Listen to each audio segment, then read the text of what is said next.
In the first episode of this story, I told you about a day that I had to choose a door. And I told you about choosing a door that I knew was going to require me to ask for help once I stepped through it. And that came at a time in my life where asking for help wasn't easy. I had a lot of pride, and it's part of why I was where I was. But I asked. I asked my mom. And the help I asked for was to get me into therapy. And it turns out that traditional therapy wasn't really what I needed at that point in my life. And explored a few different types of healing work, if you will. And wound up working with a practitioner in something called theta healing. We can get more into that in a later episode, but for now, that's enough. And as I started to work with this woman, I started to reflect on my life up until that point. And I started asking questions in these sessions. I started asking about why I was depressed. Why I was at a point where I was thinking about ending my life. Why I felt shitty all the time. Why I hated myself. And what was really cool was that I started getting answers. And I was getting guidance. I was getting help. But the answers weren't coming from other people. They weren't coming from external sources. They were coming from me. Some piece of me knew the answers to these questions. And once I started asking them, the answers started coming. And it took time. It's a process, excuse me. I don't think it ever ends. But what I started finding out was that I kind of shut aspects of myself off in my life up until that point.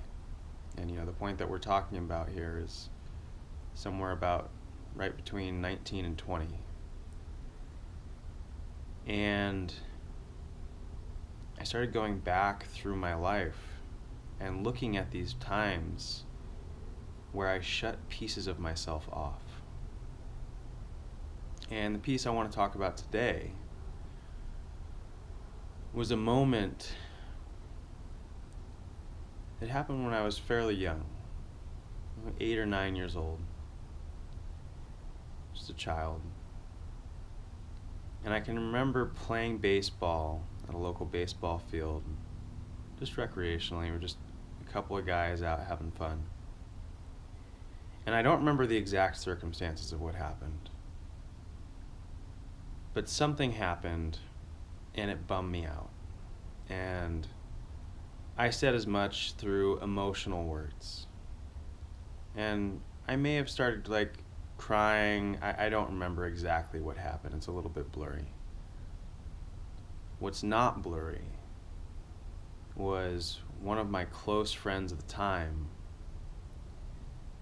telling me that I was gay for expressing these emotions. The words that were used, I believe, were, "What are you, gay?" And I want to go ahead and say right now that I have the utmost respect and absolutely no problem for and with anybody that is gay or any other sexual preference. More power to you, totally fine by me. But at that point in my life, that was a devastating insult. And I can remember literally running away from those friends and sitting behind a bush and crying. And I was so hurt and so angry.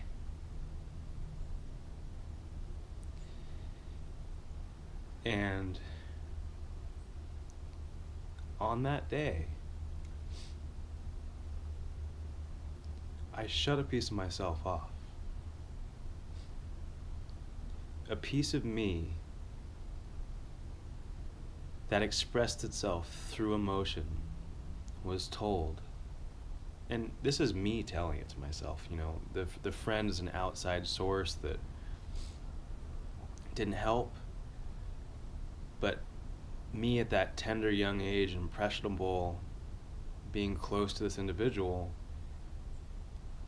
I decided that I couldn't be that. I couldn't show those emotions because I wasn't gay. No way.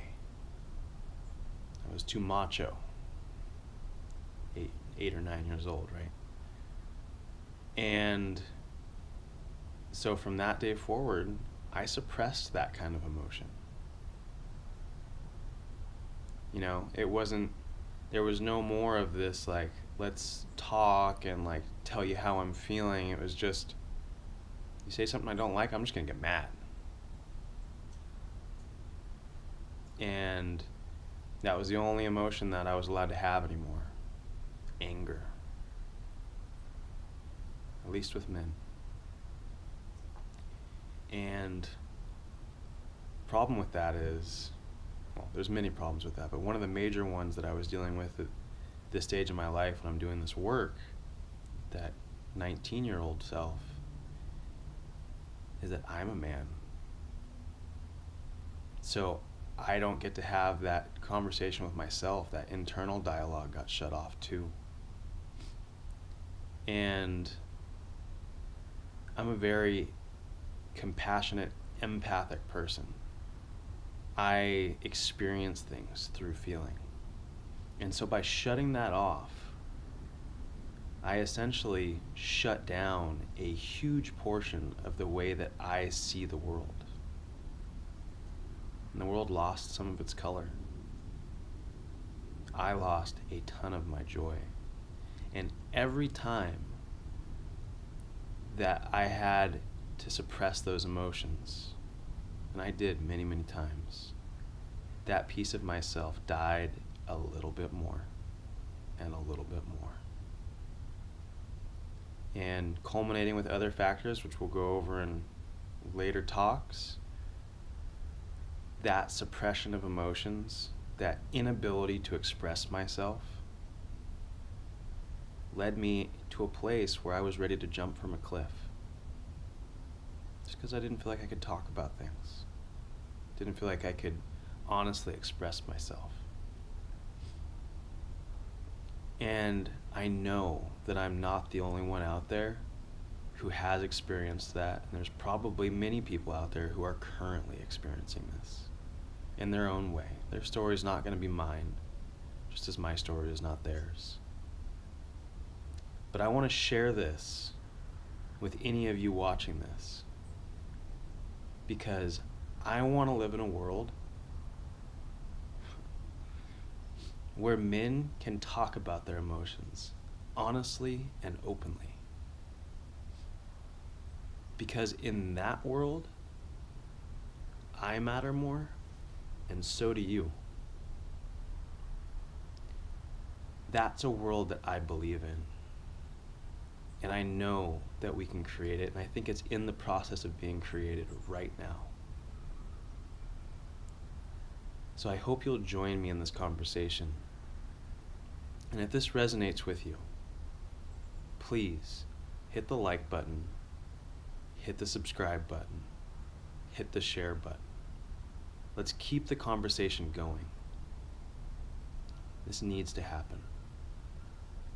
It needs to happen for me, and I hope you feel the same way.